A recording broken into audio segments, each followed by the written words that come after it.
Great honour to be here. I don't think I can live up to that welcome, that extravagant welcome. It's an honour to be here. Assalamu alaikum. Great honour to be here in the middle of this Arab hospitality and goodwill. I've got a long association with this community as leader of my party in New South Wales. And I want to thank the Dib family. I want to thank Ahmed and that for their wonderful hospitality tonight, all the food cooked by Mirvat, and I thank her for that. Elena said to me a moment ago that the best cuisine is Arabic cuisine. And in my short 18 months as foreign minister, I managed to visit over 10 Arab countries. I was the first Australian foreign minister to go to Algeria and Morocco, and I think His Excellency the Ambassador from Iraq said that I should go to Canberra and speak to the Arab ambassadors, and I will early next year, because I was motivated on behalf of the great Arab background community in this country to improve our bilateral links with Arab nations. It was a great goal, and Australia's got a great role to play working with our friends in the Arab world. And why can't Australia have its own relations with the Arab world? Instead of seeing the world through the eyes of America, or indeed the eyes of Israel, why can't Australia have flourishing relationships with the 21, 22 nations of the Arab League? In Cairo, I visited the Arab League, and I spoke about the way the Labor government in Australia was taking a strong stand in public statements and in voting at the United Nations against the continued Israeli occupation of Palestine. I was proud of that. We voted unmistakably at the UN. Sadly, that has changed. This month, at the United Nations, there were two votes on Palestine. One was a motion that said the United Nations condemns the spread of Israeli settlements. Now that was a motion that Australia used to support during the 6 years of Labor government. Every year when that motion came up in the General Assembly, Australia's hand went up to vote to condemn Israeli settlements. This time, Australia voted with a handful of nations refusing to condemn the settlements. Shame. And yet I can tell you this, in the last 54 months alone, settlements have doubled. And the poor Palestinian people are watching as these Israeli settlements devour the land, gobble up the land that should be a Palestinian state. Imagine if you were a Palestinian living in Nablus or one of the other cities or towns on the West Bank. You cannot walk in streets that were once Palestinian streets. They're denied you. There are settlers who are allowed under Israeli law to wear revolvers on their belts, who are trained by the Israeli Defense Forces in the use of those revolvers. You're not entitled to that if you're a Palestinian. There are Palestinian families in these cities, these towns, who have to have wire on the front of their house to prevent settlers' bricks and rocks being flung through it. But they're very brave people. They refuse to move out. But some of them are forced out. Some of them are forced out. If a member of their family is charged with a terrorist offence or throwing stones, whether they're guilty or not, the house will be demolished if they're Arab. But if there's an Israeli citizen who commits an offence, there's no question of their house being demolished. This is a collective punishment directed at people. And now we've got the Prime Minister of Israel, Prime Minister Netanyahu, endorsing legislation in the Israeli Parliament and the Knesset that within Israel, forget the West Bank, within Israel diminishes the standing of Arabs, Arab citizens of Israel, diminishes their standing under Israeli law. This diminishes the status of Arabic as a language.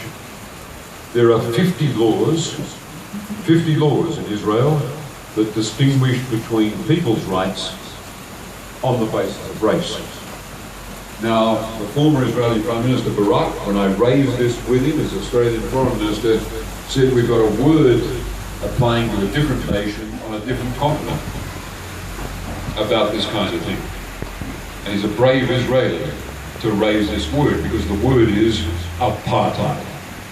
The word is apartheid. Within the one country, two sets of laws based on race. And within Israel today, the chauvinists, the extreme nationalists, are moving to two sets of laws. One that applies to Arab citizens in Israel proper and on the West Bank, in what should be Palestine, and laws, a different set of laws from those that apply to Israeli citizens. And the world will not accept this. That is why in the last few months, you've had the Swedish Parliament, a Labour government in Sweden, its first act was to recognise Palestine, becoming the 138th nation, I think, to recognise Palestine. The British Parliament voted in favour of the principle of recognition of Palestine, and one of the major reasons for this was what members of Parliament had seen on their TV screens out of Gaza, the suffering of people, of children playing on a beach who were gunned down, of one United Nations refuge that the Israeli Defence Forces had been warned about on no less than 30 occasions, still receiving a bomb and all the people in it being killed or injured. The terrible humanitarian disaster, Gaza. I tell you what, when I was minister, we had an aid program so that the people of Gaza were given seedlings so they could grow vegetables in their back gardens. Modest aid program through a Palestinian charity, a bit of Australian money reaching these families, because there's a calorific deficit. They're not getting enough food. We were giving them the opportunity to grow their own vegetables. I faced a non-stop campaign from Senator Helen Kroger, a Liberal Party senator, against me and against Aussay because we funded this project. We were being told that we were funding terrorists. And an Israeli organisation, I'll think of its name in a moment, ran a campaign threatening us with legal action because part of the Australian aid program was to provide some modest assistance to Gazan families who couldn't get enough food, to go out there and help them with seedlings that they could plant, to grow their own vegetable patches so they could give their children nutritious food. Now I am very, very committed to this. That's why a few months ago, with Shawkett's support, I stood up in Sydney Town Hall as a rank and file delegate at the annual conference of the New South Wales Labor Party and moved a motion. I, as a former shadow minister, as a former premier, moved a motion, I've got copies of it here today, saying it's about time we moved as a party to recognise Palestine.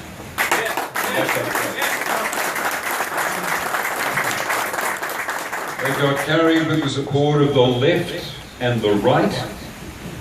There was no, when it came time for a vote, no one put up their hand against it, and it spelled out that the last Labor government had voted to enhance the status of the Palestinian delegation in the UN. That was in November 2012. I had a fight with Julia Gillard about it. I told the story in my diaries. I said I sat in the Prime Minister's office before this came to a vote in the Parliamentary Labor Party, and after we'd gone backwards and forwards, I said to Julia Gillard, Julia, I cannot put up my hand against the Palestinians. I cannot put up my hand against the Palestinians. And it was the truth. And the great thing was, a majority of the Labor Party, despite years of friendship to Israel, despite all the trips members of parliament have been offered to Israel, a majority of that federal parliamentary Labour Party was prepared to vote to see that the Labour government allowed the Palestinians to get that lifted status in the General Assembly. It was a great moment, but it did involve standing up to the Prime Minister of the day. I had the support of left and right, the New South Wales right, people you know, members of Parliament like Chris Bowen and Tony Burke and Jason McClare, very strong supporters, and Julie Owens had to leave to go down to drive down to Canberra in the rain. Strong support, and that reflects their respect for you as a great Arabic background community in this state and in Western Sydney in particular. But what a disgrace it is that in New York at the UN this month, Australia, when there was a motion to condemn Israeli settlement expansion, Australia refused to vote for it. That is wrong. It reverses the voting pattern that was there during the 6 years of Labour government. And there's a second motion that made the point all Israeli settlements are illegal. And they are illegal under international law. I had a briefing note from my department when I was minister, one page that spelled out the grounds for these settlements being branded simply illegal under international law. They're illegal because of the Geneva Convention. The Geneva Convention says it's wrong for a conquering power, a nation that has won land as a result of war, to build settlements for its own people on that land. That's international law. You cannot take land in war and then start building suburbs for your own people, thus claiming the land, colonising the land. Yet there is now a settlement population of 500,000 on the West Bank since 1967. And when the Israeli Prime Minister in 1967, Prime Minister Eshkol, asked the top Israeli legal advisor for advice on whether it was possible to build these settlements, back came the advice from Meron, a man called Meron, Mr. Meron. Back came the advice. The advice was, I've got a copy of it in my office, it is plainly illegal, Prime Minister.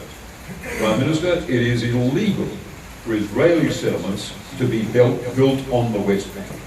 That was the advice of the top civil servant in the Israeli government in 1967, the Israeli Prime Minister Eshkol. It makes it clear.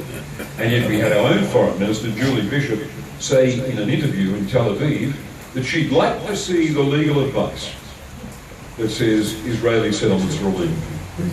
Well, the advice is sitting there in her department, the same advice I got when I was Australian Foreign Minister from that department. Ironclad advice, illegal under international law. Yet when that motion came up at the UN this month, Australia refused to vote for it. A motion saying these Israeli settlements are illegal under international law. We used to vote for it. For the 6 years of Labor, we now no longer vote for it. So, I mean, there's a lot wrong with my party, and we lost the last election by a big margin. But I tell you what, there was an argument within the government when Julia was Prime Minister that the pro-Palestinian people won that argument. And we voted the right way in the UN on Palestinian status and on settlements and on the illegality of settlements, that important principle in international law. So I want this, your esteemed, your respected representatives of the Arab background community in Australia, brought here to the Dib household for this wonderful hospitality. But I raise this serious matter with you, and I've got a simple message. My advice to you is for you to become more active. You to become more active.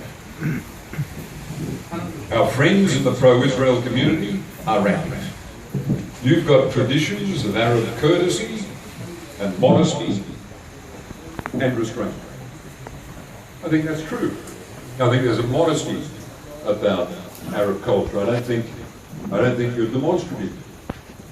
A courtesy and a restraint, but you've got a strong case when it comes to speaking up for the rights of those Palestinian people who are subjected to the discrimination they're facing.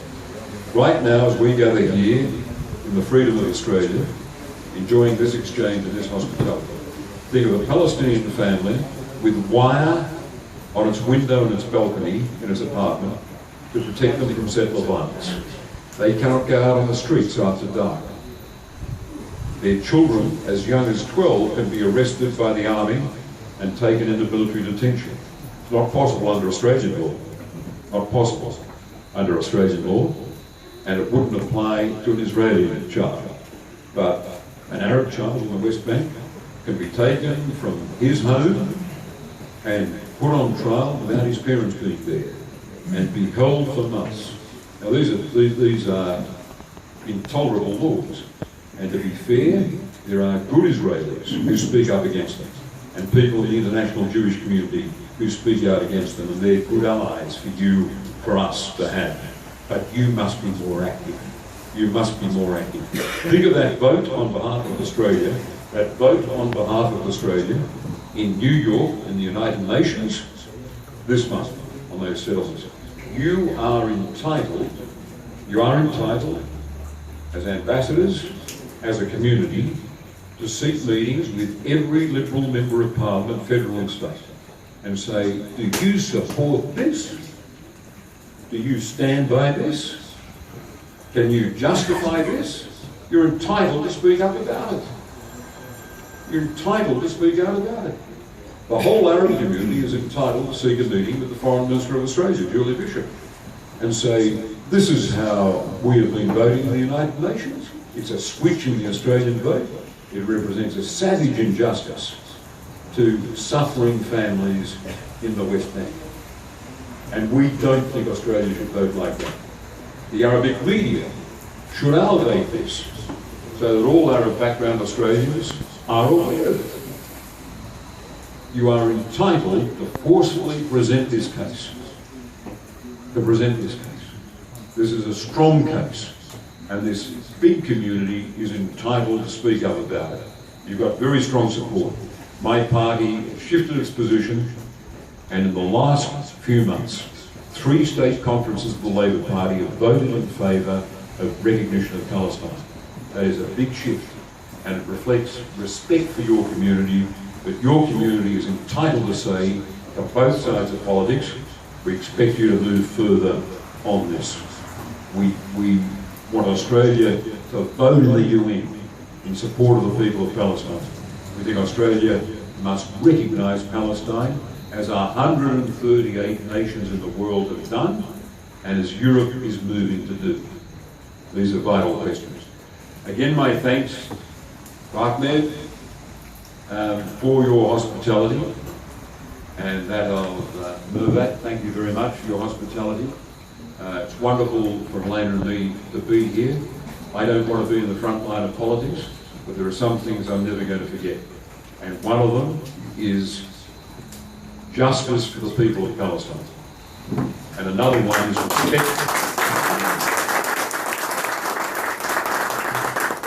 respect for this community, the Arabic background community. I work closely with Shawkett, who's a very fine representative and works with me on all these questions. But we need your activism. You are respected citizens of Australia, and you have full civic rights. You're entitled to lobby hard for the things you believe in. All political parties. Join the parties, lobby their leaders. This is a strong cause. You're entitled to have your say. Thank you very much. Thank you.